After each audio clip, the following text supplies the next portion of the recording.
Good morning. My name is Reverend Kylie Renner, and on behalf of the entire One Spiritual Center community, I'm so grateful to see all of you here today. Welcome, welcome on this beautiful Albuquerque morning. Thank you for bringing your love into this space this morning, and I want to acknowledge everyone who's watching online, especially some of the people that we haven't been able to see for a really long time, and I just want to acknowledge that you're being held in love today in this space as we create room for all the transformation that is trying to happen right now. And I have to acknowledge also gratitude for a couple of people reached out to me and sent me notes this week, people I hadn't seen for a long time.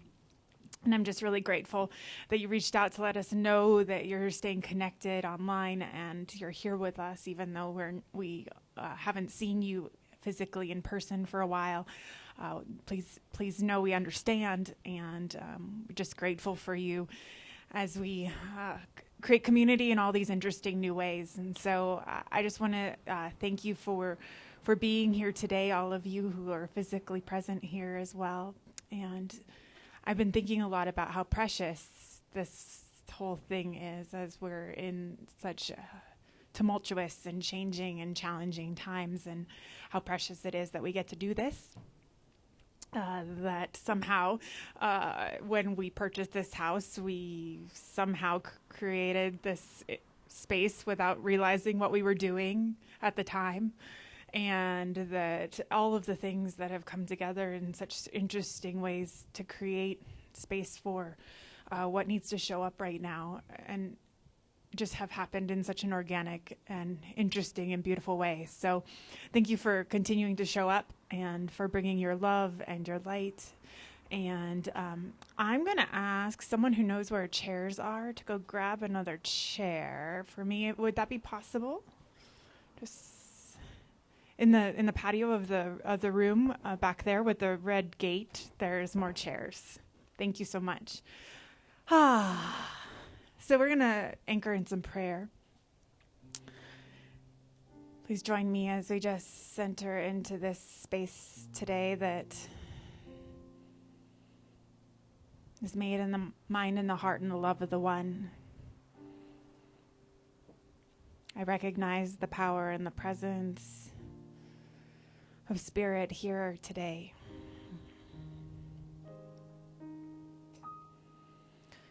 It is present in the challenge and in the question and in the grief and in the fear.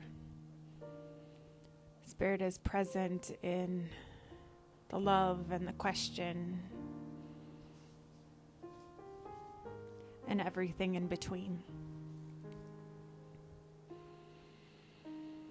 And I just recognize this holy opportunity to bring ourselves present to all of that which we are feeling. personally and collectively, knowing that Spirit is big enough to contain it all.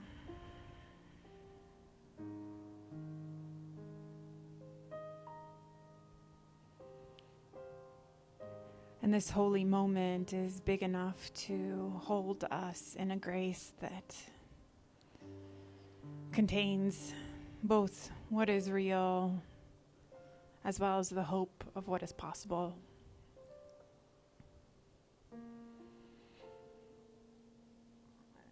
And so I just open to this day that has never happened before.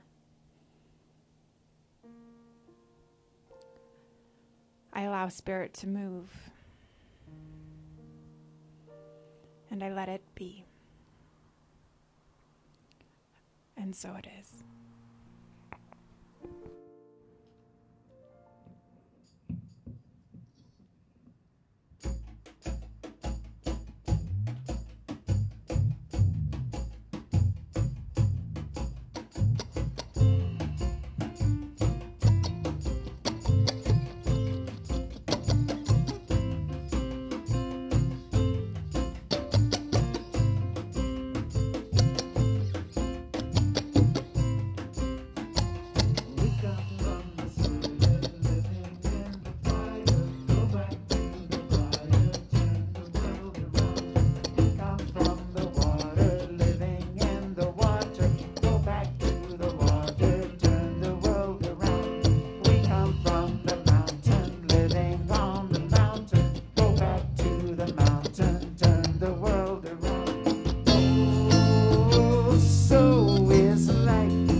Water make the river, river wash the mountain, fire make the sunlight turn the world around. Heart is of the river, body is the mountain, spirit is the sunlight, turn the world around. We are of the spirit, truly of the spirit, only can the spirit turn the world around. Oh, so is light, oh, so is life.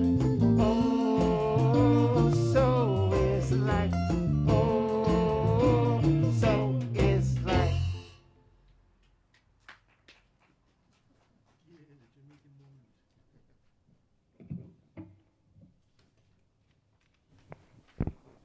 This morning I came back across this poem that I shared on my personal Facebook page 3 years ago today, and it actually has more relevance, I think, today than it did at the time for me. So it's a short poem by Mary Oliver that I'm going to read to us twice because I think then we'll catch the fuller meaning of it. So this is a poem called I Have Decided. I have decided to find myself a home in the mountains, somewhere high up, where one learns to live peacefully in the cold and the silence. It's said that in such a place, certain revelations may be discovered, that what the spirit reaches for may eventually be felt, if not exactly understood. Slowly, no doubt, I'm not talking about a vacation. Of course, at the same time, I mean to stay exactly where I am. Are you following me? I have decided to find myself a home in the mountains somewhere high up, where one learns to live peacefully in the cold and the silence.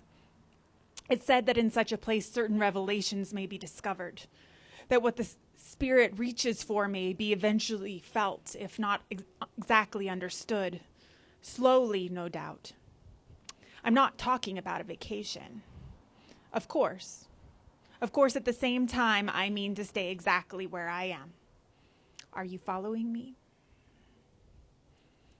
And so, here in this space of the places we go while staying exactly where we are, we're going to allow the meditation to move us where it moves us today.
Yeah, the dog wants to get involved back there. Could hear that online. I'm not sure you could. Ah. So a few people I mentioned earlier reached out to me this week to express gratitude for the fact that what we're doing is available online, and shared with me that one of the things that they most appreciate is the fact that I seem to attempt to at least bring what's really going on with me to the forefront every week. And so, in the spirit of that, I have to acknowledge that what's real for me this week has been feeling a profound depth of disheartenment. Disheartenment, is that a word? It's been disheartening. Watching the reaction that is so interesting, and it seems like the inability for many people to make very small changes in their plans and their ideas in order to keep people safe and keep themselves safe. And it's shown up in such interesting ways this week. It's shown up with my brother-in-law being diagnosed with COVID, and realizing that he had gotten it not from his essential job in Los Angeles, but instead because of that whole thing where, oh, they're family, therefore they must be safe, and spending time indoors with someone not in his household, but in his girlfriend's family. And watching just that sense of like, how do we make these changes? Like, how do we be real about what's going on? Like, are we capable of that? And the fact that so many for so many people that seems like although yes, I would love to spend time with my family and friends, like the risk and the chance that something could happen is enough for me. I care enough.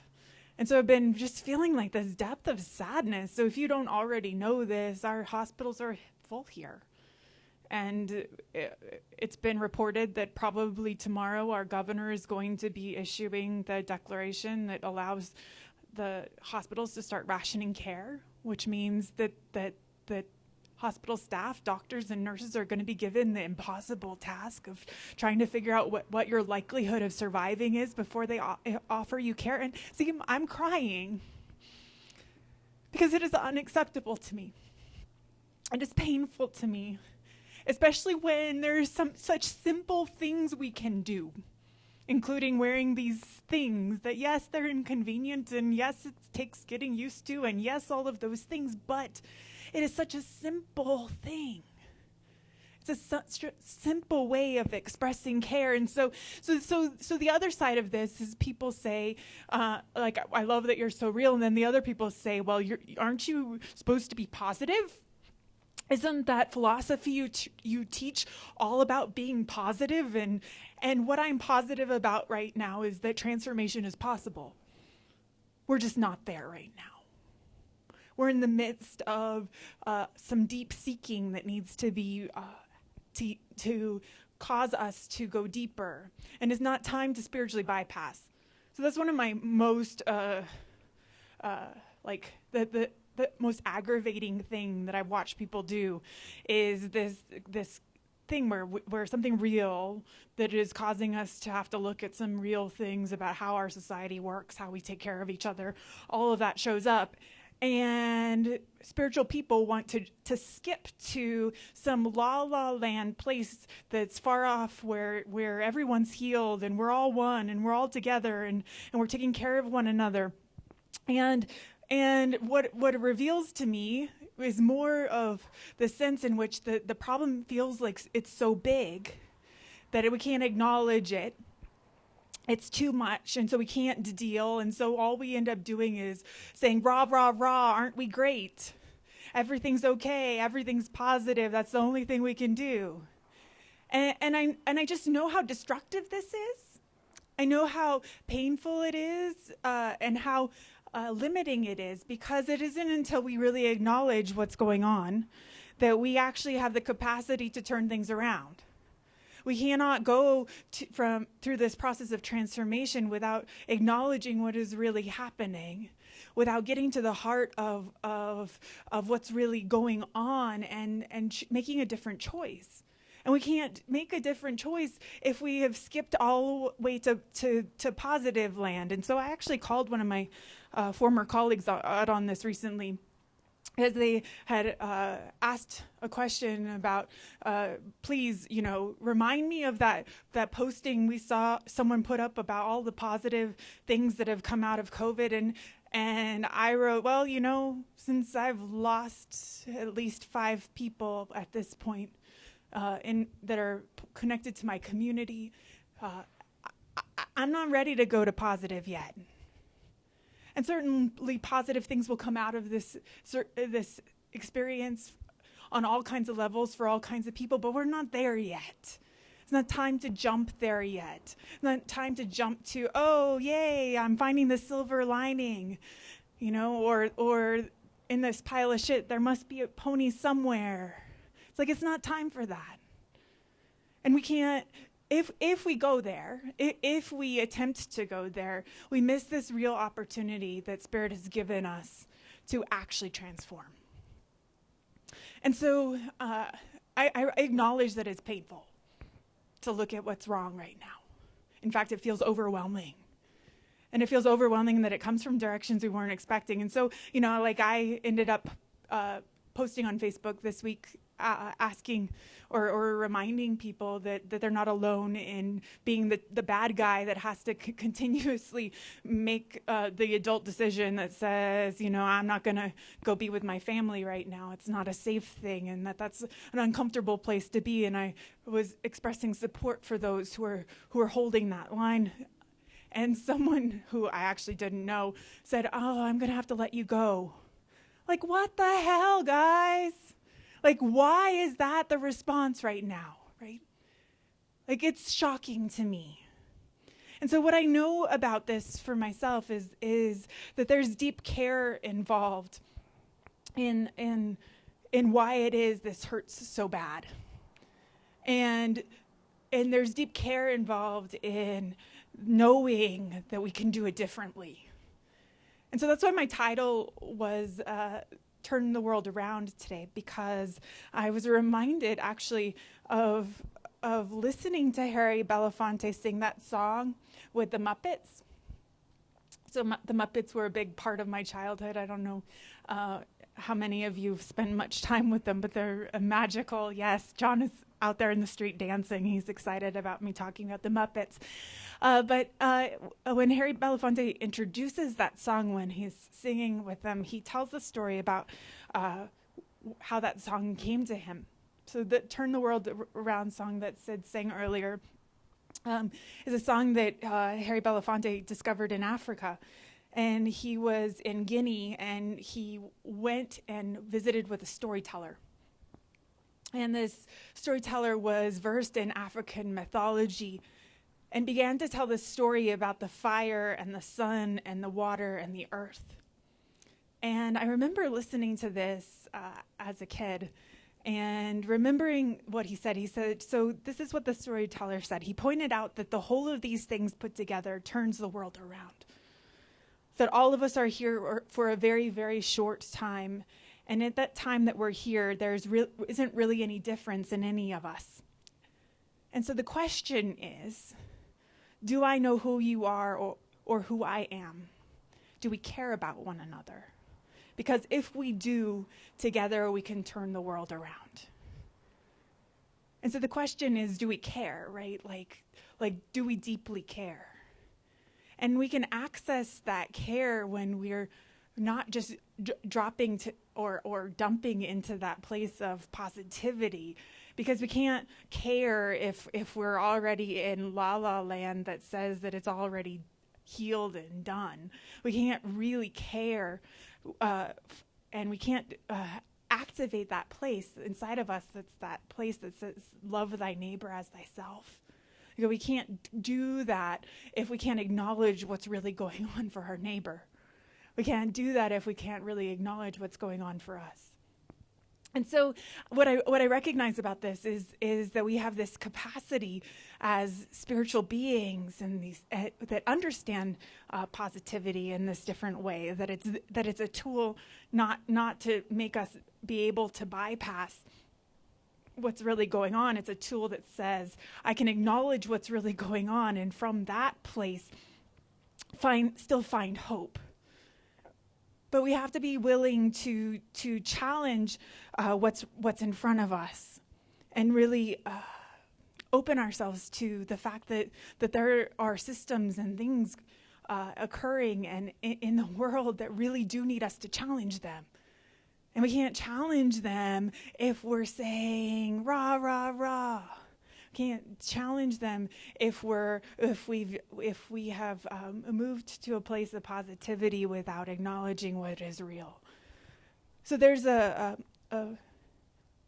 old phrase that many of us are familiar with, which is that a muscle never stretched never grows. And it feels as if all of our attempts to spiritually bypass, all of our attempts to jump to positivity or seeing the good in things before acknowledging what is real are almost like they're defense mechanisms that make it seem like we don't need to stretch. Like if we go to that place, then there's no need to stretch. But then there is also no room to grow. And so we're in these really, really stretchy times. If we let them stretch us, if we don't move to our defense mechanisms that make us want to not be able to acknowledge what's really going on and to challenge it and to keep on standing for this hope that change is possible, but also a deep acknowledgement that right where we are is painful. Right where we are is the seed of what is possible, but is also a deep place of needing to acknowledge what needs to change. And so I know for myself in my own life that the changes that have actually been able to be the most powerful ones are the ones that come from acknowledging how deeply things are not working. Like the acknowledgement that comes from not trying to bypass it or make it put a pretty face on it or touch it up, but actually acknowledge that this isn't working. And it feels as if that the acknowledgement that our society right now is not working in how we care for one another is a requirement for the deep kind of change that is necessary. And so I keep having to remind myself, though, that there's hope there. And that it is necessary to remember that transformation is possible even though it looks really skewed right now. And so I keep going back to this piece that Dr. Clarissa Pinkola Estes wrote a few years ago. And at the time, it felt so real, and now it feels even more so. And I'm not going to read the whole thing because it's quite long, but I want to read you part of it because I think she speaks so powerfully to the capacity we have to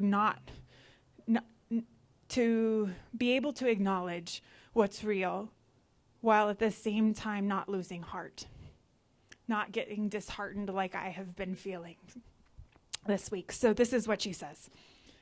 My friends, do not lose heart. We were made for these times. I have heard from so many recently who are deeply and properly bewildered. They are concerned about the state of the affairs in our world right now. Ours is a time of almost daily astonishment and often righteous rage over the latest degradations of what matters most to civilized and visionary people. You are right in your assessments.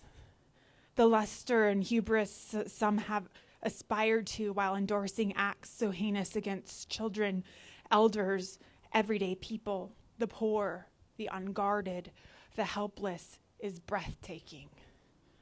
Yet I urge you, ask you, gentle you, to please not spend your spirit dry by bewailing these difficult times. Especially do not lose hope, most particularly because the fact is we were made for these times.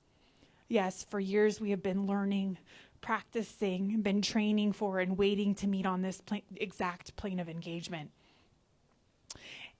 In any dark time, there's a tendency to veer toward fainting over how much is wrong and unmended in the world. Do not focus on that.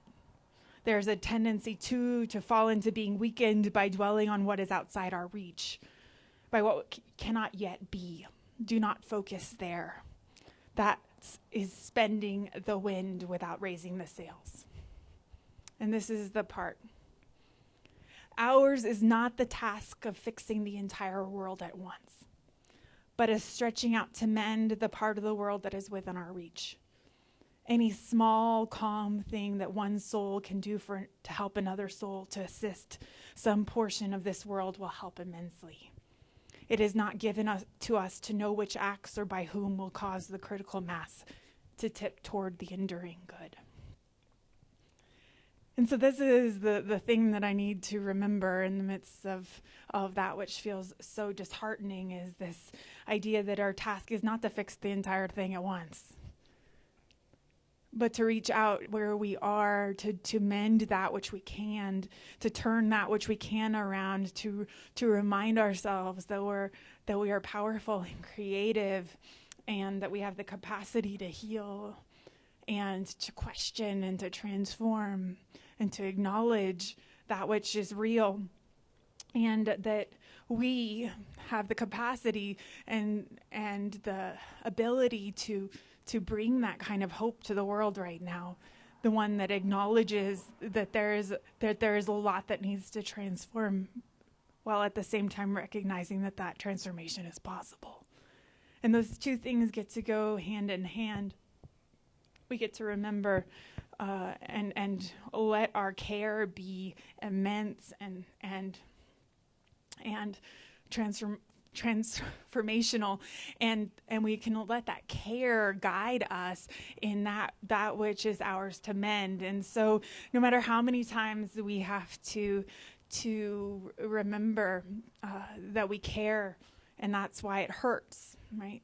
That we care, and that's why we are drawn by love, and that's why we are willing to step into that place of discomfort, because we acknowledge that is necessary in order for us to make a new choice, for something to really transform.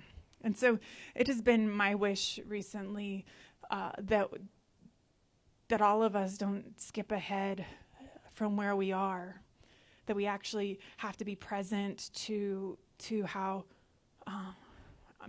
screwed up, how really screwed up, how we're approaching all of this is collectively, how it is that though we have made money a god, how we have forgotten that we belong to one another, how we've forgotten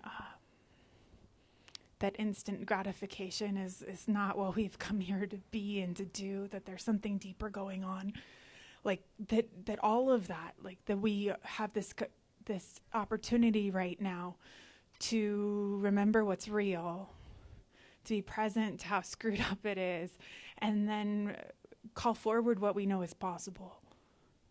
And so while feeling the pain of it, I also acknowledge that we were made for these times, like Dr. Estes says, and that we are in a lot of ways and on a lot of levels calling for something new to show up. And it's not here yet. So that's also something about this time of year, right? When the nights are getting darker and longer, we're calling things out of balance, and we're not there yet, and we're not there to that place of the return of the light yet, and it's not going to work to jump there yet. So we get to reach out and to remind each other that we're not alone, and that we belong to one another, and remind each other that transformation is possible. And I recognize that it's important that we welcome telling the truth. And so Anne Lamott, who's this irreverent author who often for me gets to the heart of things really quickly, has a book named Help, Thanks, and Wow, which are what she calls the 3 essential prayers. But this is how she talks about prayer, and I think it's necessary right now. This is not the prayer that calls forward that positive place where we decided this is what we want it to look like. And this is a different idea of what prayer is, and this is what she says. My belief is that when you're telling the truth, you're close to God. If you say to God, I'm exhausted and depressed beyond words, and I don't like you at all right now, and I recoil from most people who believe in you, that might be the most honest thing you've ever said. And if you told me you said to God, it is all hopeless, and I don't have a clue if you exist, and I could use a hand, it would almost bring tears to my eyes, tears of pride in you for the courage it takes to get really real. It would make me want to sit next to you at the dinner table. So prayer is our sometimes real self trying to communicate with the real, the truth, with the light. It is us reaching out to be heard, hoping to be found by a light and a warmth in the world instead of darkness and cold. Even mushrooms respond to light. I suppose they blink their mushroomy eyes like the rest of us. Light reveals us to ourselves, which is not always so great if you find yourself in a big, disgusting mess, possibly of your own creation. But like sunflowers, we turn towards the light. Light warms, and in most cases, it draws us to itself. And in this light, we can see beyond our modest receptors to what is way beyond us and deep inside. And so the invitation here, once again, is to be telling the truth about where we are. And in doing so, get closer to what is real. And in getting closer to what is real, call forward more of the light. And this is what we get to do over and over again, and be supported in this. And so I'm going to invite the band to come on up as we anchor in prayer today. We're going to sing into our prayer, and as we prepare the way for that, I'm just going to invite you to maybe take some place in your life where maybe you've wanted to skip over being real about what's happening, to some future place where everything is fixed and revealed and resolved. And we're going to see if allowing Spirit and the truth to open us gets us closer to the light. So please join me as we sing into our prayer. A prayer of love lifts us high. It heals us, sustains us, and sets us free. A prayer of love lifts us high. It heals us, sustains us, and sets us free. A prayer of love lifts us high. It heals us, sustains us, and sets us free. A prayer of love lifts us high. It heals us, sustains us, sets us free. So our prayer of love today is a prayer of recognizing the presence of what is real in every one of us. The truth of where we are right here and right now.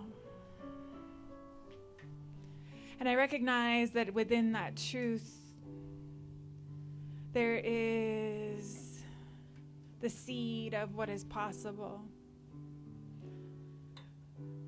There is the question of how is it that we could do this differently? How is it that we could care for one another as if we remember that we belong to one another, as if we remember that we are one? And so I just pour love and hope into each and every one of us as we open ourselves to encounter more deeply what it feels like to care and to know that transformation is possible and that it is necessary. And so we move from this place that wants it to be over, to be resolved, to be on the other side, to a willingness to be right in the middle of the messy reveal of the deeper questions that are calling to us, so that we may demand more powerfully from each other and from the universe a possibility that brings healing in directions that we didn't know were possible before.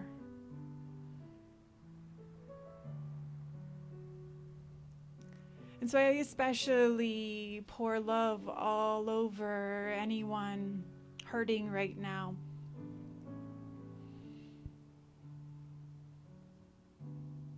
Because I recognize that the expression of love and care that causes us to grieve, that causes us to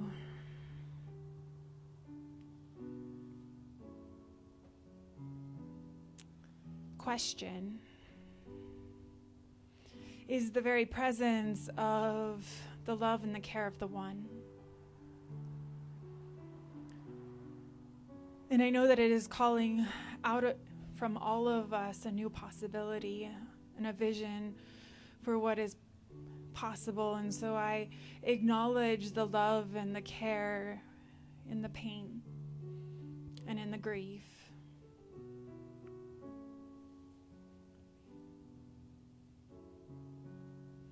And I let Spirit guide. And I wear a mask.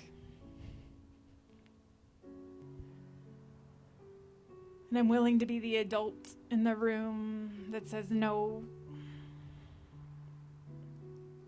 to that which puts people, myself, and others at risk. And I am willing to take a stand in that, so that we may move together towards a new future.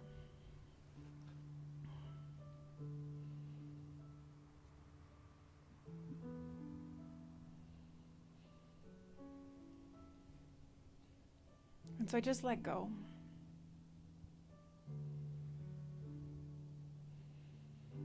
And I let it be. And so it is. Our prayer of love lifts us high. It heals us, sustains us, and sets us free. Our prayer of love lifts us high. It heals us, sustains us, and sets us free. Our prayer of love lifts us high. It heals us, sustains us, and sets us free. Here's a tune by Horace Silver, as soon as I find the chart here. Not playing it without the chart. Not gonna.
Thank you guys. It's one of the interesting challenges of all this is how to do all of this while freezing. Playing instruments that don't like to get cold, fingers that don't work. My toes currently, I cannot feel them. So, yeah. The bass drum solo, yeah. We just, okay. Yes. Challenging things, but we figure it out. So thank you for being here today. Thank you for your continued love and support. I want to let you know that there are baskets in the trays if you'd like to make a financial contribution in person here, as well as there is a place on our website, onespiritualcenter.org, and I will drop a link in the comments for our PayPal account as well. For some people, that's been an easier way to make a contribution. So we really thank you for that. Thank you for helping us keep on doing this thing that's reaching a lot of people, a lot more people than we can see in person here right now, which I'm so grateful for technology and its capacity to keep us connected.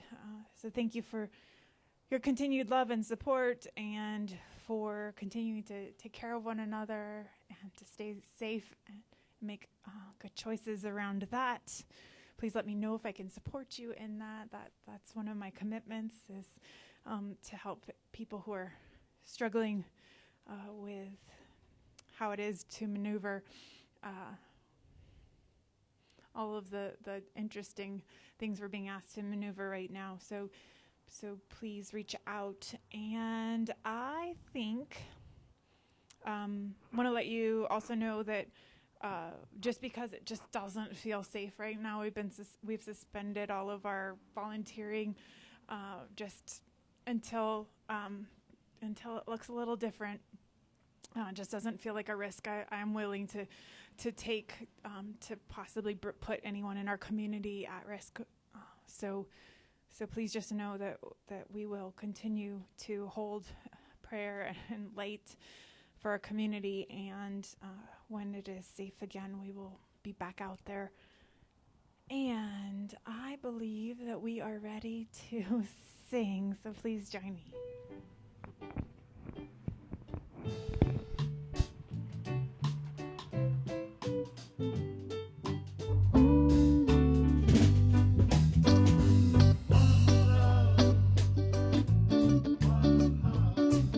Let's get together and feel alright. One love, one heart. Let's give thanks to the Lord and we can feel alright. People, get ready, there's a train a-coming. Don't need no baggage, you just get on board. All you need is speed, hear that diesel humming. Don't need no tickets, you just thank the Lord. One love, one heart. Let's get together and feel alright. One love, one heart. Let's give thanks to the Lord and we can feel alright. People, get ready for that train to Jordan. It's picking up passengers from coast to coast. Faith is the key, open the doors and board us. There's room for all that love the most. One love, one heart. Let's get together and feel alright. One love, one heart. Let's give thanks to the Lord and we can feel alright. Let's give thanks to the Lord and we can feel alright.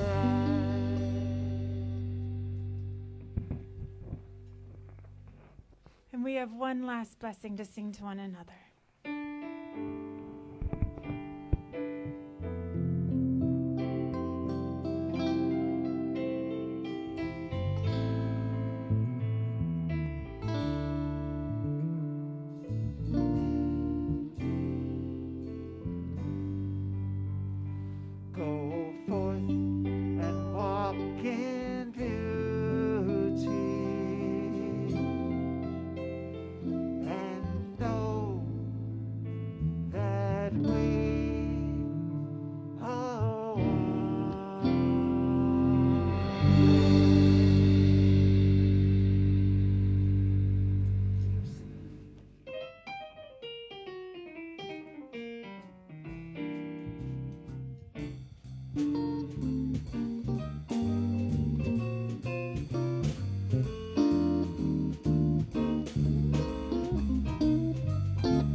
You know.